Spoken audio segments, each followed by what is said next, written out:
kronologi pembunuhan Habil. Setelah pasangan Nabi Adam alaihissalam dan Hawa turun ke bumi, Allah Subhanahu wa Ta'ala mengaruniakan anak keturunan kepada mereka. Tidaklah Hawa melahirkan kecuali selalu kembar laki-laki dan perempuan.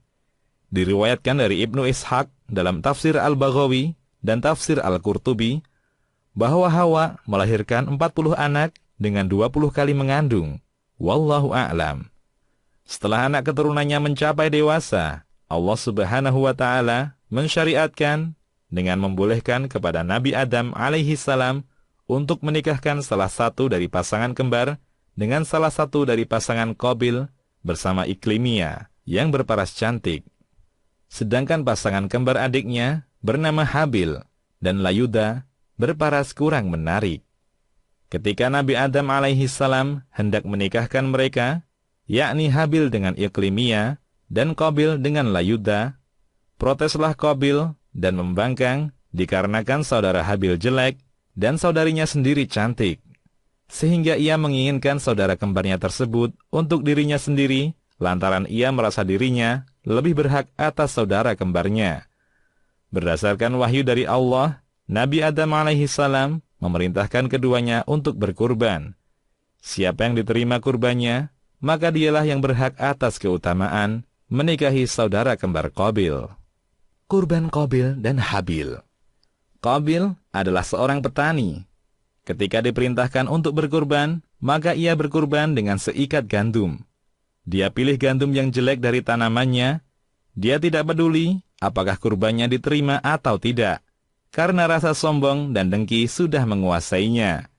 Sedangkan Habil, seorang peternak kambing, dia pilih kambing yang muda, lagi gemuk untuk berkurban.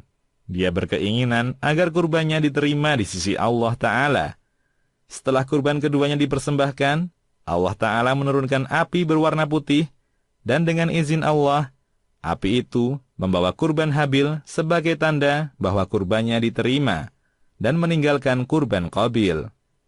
Al-Qurtubi menukil dari Sa'id bin Jubair rahimahullah dan lainnya, bahwa kambing itu diangkat ke surga dan hidup di sana hingga diturunkan lagi ke bumi untuk dijadikan tebusan bagi Nabi Ismail alaihissalam ketika hendak disembelih oleh Nabi Ibrahim alaihissalam.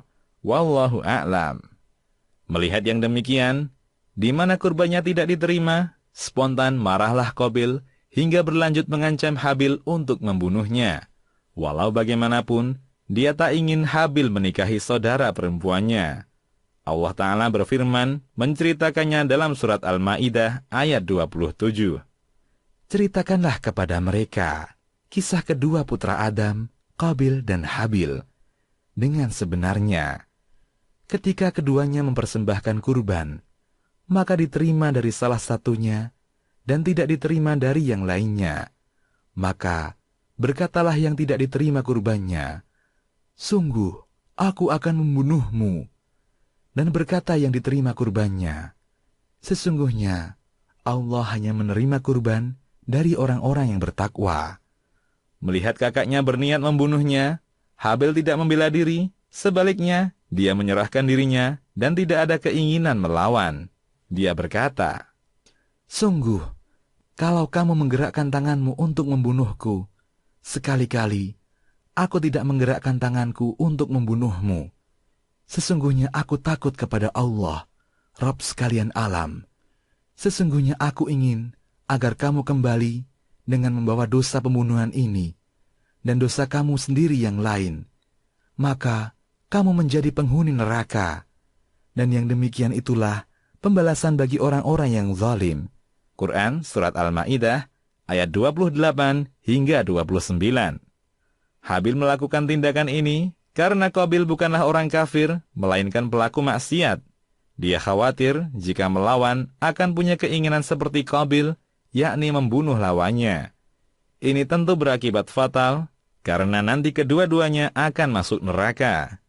Tindakan ini juga seperti apa yang dilakukan Khalifah Utsman bin Affan. Pada waktu terjadinya fitnah, ia tidak melawan ketika diserang, karena beliau tahu yang dihadapinya orang-orang muslim. Adapun kepada orang kafir, maka seharusnya mempertahankan diri dan melawan.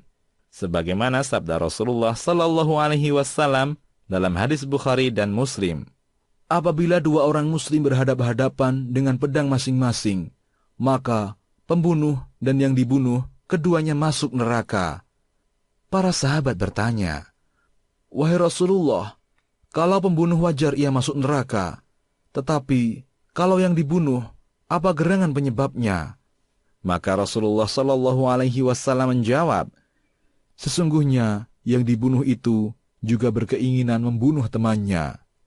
Juga dalam hadis yang sahih riwayat Imam Ahmad, Abu Dawud, dan Tirmidzi, seorang sahabat bertanya, "Bagaimana pendapat Anda, wahai Rasulullah, jika ada seorang muslim yang masuk rumah saya, lalu menggerakkan tangannya untuk membunuh saya?" Maka Nabi sallallahu alaihi wasallam menjawab, "Jadilah seperti anak Nabi Adam, ketika dibunuh ia tidak melawan." Cara Qabil membunuh.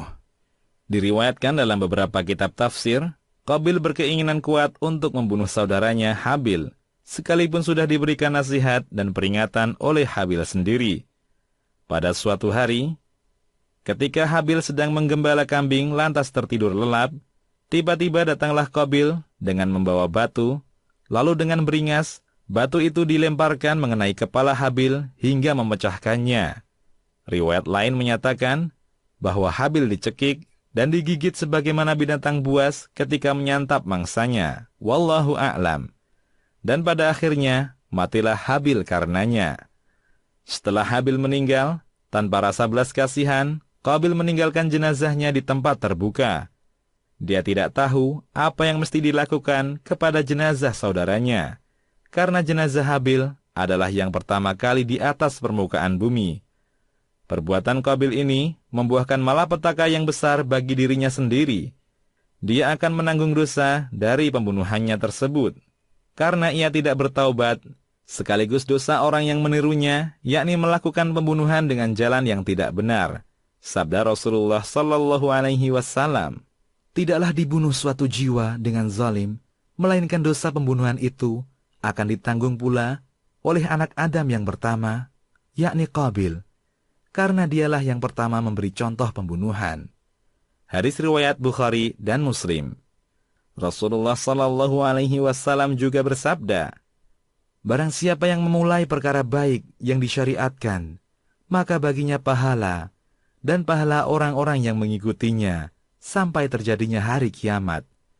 Dan barang siapa yang memulai perkara jelek, maka baginya dosanya dan dosa orang yang mengikutinya sampai terjadinya hari kiamat." Hadis riwayat Muslim. Dalam keadaan yang demikian, Allah Ta'ala mendatangkan dua burung gagak yang sedang bertarung. Salah satunya mati. Maka yang hidup mengais-ngais tanah dengan paruhnya, membuat lubang untuk menanam burung gagak yang mati. Qabil mengambil pelajaran dari peristiwa itu tentang cara mengubur jenazah saudaranya. Fawaid kisah pembunuhan Habil. Al-Qurtubi mengatakan, "Hasad atau dengki adalah dosa yang pertama kali dilakukan di langit dan di bumi. Di langit adalah dengkinya iblis kepada Nabi Adam alaihi salam, dan di bumi adalah dengkinya Qabil kepada Habil." Pembunuhan termasuk dosa besar yang mengancam pelakunya masuk neraka. Demikian, Allahu a'lam. Kisahmuslim.com. Kisah penggugah jiwa.